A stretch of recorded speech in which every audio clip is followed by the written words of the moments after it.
हिमाचल प्रदेश के पहाड़ों में पर्वत नगर नाम का एक गांव होता था। उस गांव में एक रेलवे स्टेशन था। रेलगाड़ी को उस गांव में पहुंचने के लिए एक ऊंचे पहाड़ पर चढ़कर, फिर एक नदी को पार करते हुए, फिर से एक और ऊंचे पहाड़ पर चढ़कर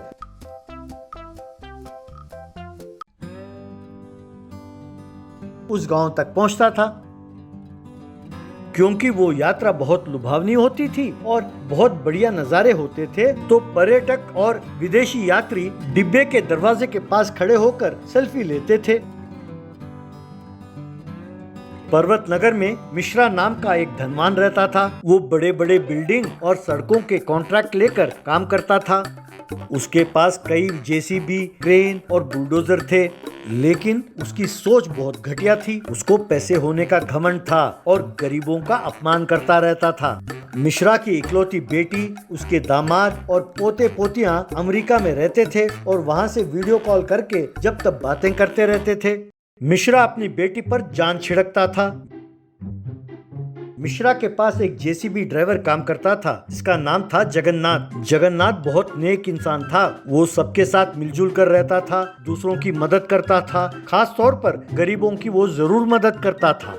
जरूरत पड़ने पर वो जेसीबी की मदद से लोगों की जान बचाता था। इसीलिए गांव वाले उसे प्यार से जेसीबी जगन्नाथ कह के बुलाते थे। एक बार गांव में बाढ़ आया। सब गांव वाले अपने घर के छतों पर जा बैठे और बिना खाना पानी के परेशान थे। तब जगन्नाथ ने जेसीबी की मदद से लोगों तक खाना पहुंचाया और उनकी जान बचाई। बाद में मिश्रा, क्यों जगन्नाथ, तुम अपने आप को बड़ा हीरो समझते हो हैं? गांव वालों की खूब मदद कर रहे हो। तुमने किससे पूछकर मेरा जेसीबी निकाला? अगर बाढ़ में मेरा जेसीबी बह जाता तो उसकी जिम्मेदारी कौन लेता? और सुना है कि तुम्हें गांव वाले जेसीबी जगन्नाथ कह के बुलाते हैं। क्यों भाई, तुम जेसीबी के मालिक हो?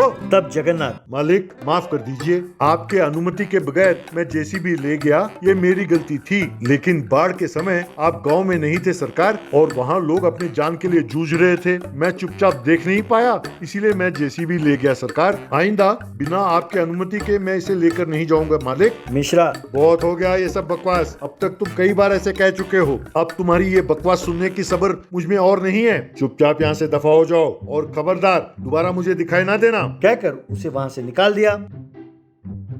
इस तरह बिना कोई काम के जगन्नाथ मजदूरी करने लगा। एक दिन मिश्रा को फोन आया। रेलगाड़ी पहाड़ों पर जा रही थी। रेलगाड़ी में आ रही मिश्रा की बेटी फोन करके, हैप्पी बर्थडे डैडी, आपके लिए एक सरप्राइज है। मैं अपने पति और बच्चों के साथ आपका जन्मदिन मनाने के लिए इंडिया पहुंच गए हैं पिताजी। तब मिश्रा, क्या बेटी, तुम सच कह रही हो? अरे बेटी, पहले बता देती तो तुम सबको लाने के लिए मैं एयरपोर्ट कार भेज देता। अब तुम लोग कहाँ हो बेटी? तब उसकी बेटी, पिताजी, मेरे पति और बच्चे जिद करने लगे कि हर बार हम रेल की यात्रा मिस कर देते हैं, तो इस बार हम रेल यात्रा ही करेंगे। पिताजी, यहाँ का सीनरी बहुत सुंदर है। यूं कही रही थी कि तभी ट्रेन ब्रिज के ऊपर से गुजरने लगी। अचानक पुल टूटी और ट्रेन का इंजन और अगला बोगी पानी के ऊपर लटकने लगे। तब उसकी बेटी, ओह माय गॉड पिताजी, पुल टूट गया और ट्रेन हवा में लटक रही है। लगता है कि पानी में गिर जाएगी। हमें बचा लीजिए पिताजी, हमें बचा लीजिए, कहकर चिल्लाने लगी। उस बोगी में बैठे लोग सब मारे डर के चिल्लाने लगे, बचाओ बचाओ।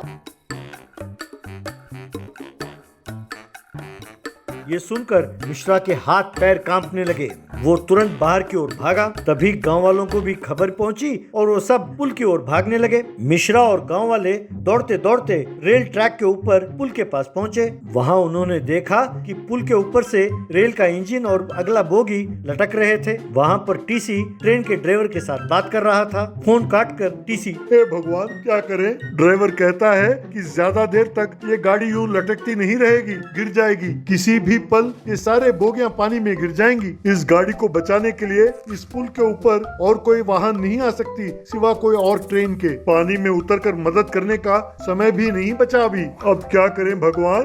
तब मिश्रा, साहब ऐसे ना कहिए, कुछ तो करिए प्लीज। उस बोगी में मेरी बेटी और उसका परिवार है। मैं आपके हाथ जोड़ता हूँ, उन्हें बचा लीजिए साहब। पैसे चाहे जितना खर्च हो जाए मैं दूंगा, प्लीज उन्हें बचा लीजिए। तब टीसी, देखिए साहब, यहाँ पर गरीब लोग भी हैं। हर चीज को आप पैसे से नहीं तोल सकते। आप समझने की कोशिश कीजिए साहब। यूं कही रहा था कि तभी एक आदमी चिल्लाने लगा, सब वहाँ देखो। तब सब ने पीछे मुड़कर देखा। उन्होंने देखा कि रेल की पटरियों के ऊपर से एक जेसीबी आ रहा था। उसे जगन्नाथ चला रहा था। जगन्नाथ चिल्लाने लगा, पटरियों पर से सब हट जाओ, सब हट जाओ पटरियों के ऊपर से। जब सब लोग वहां से हट गए तो जेसीबी पुल के ऊपर से जाने लगा। वहां पुल से टूटकर लटकने वाली पटरियों को जेसीबी की मदद से फिर से ऊपर उठाया।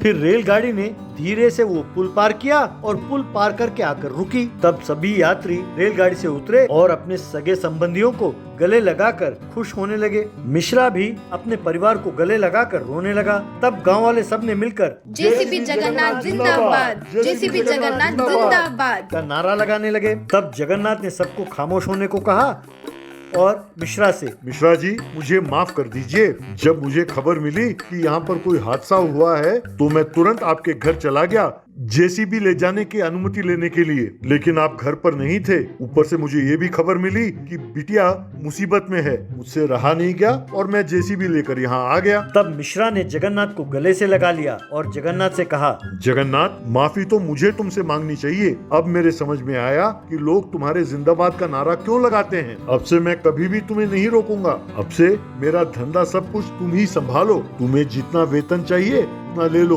ये सुनकर जगन्नाथ ने खुश होकर मिश्रा को प्रणाम किया।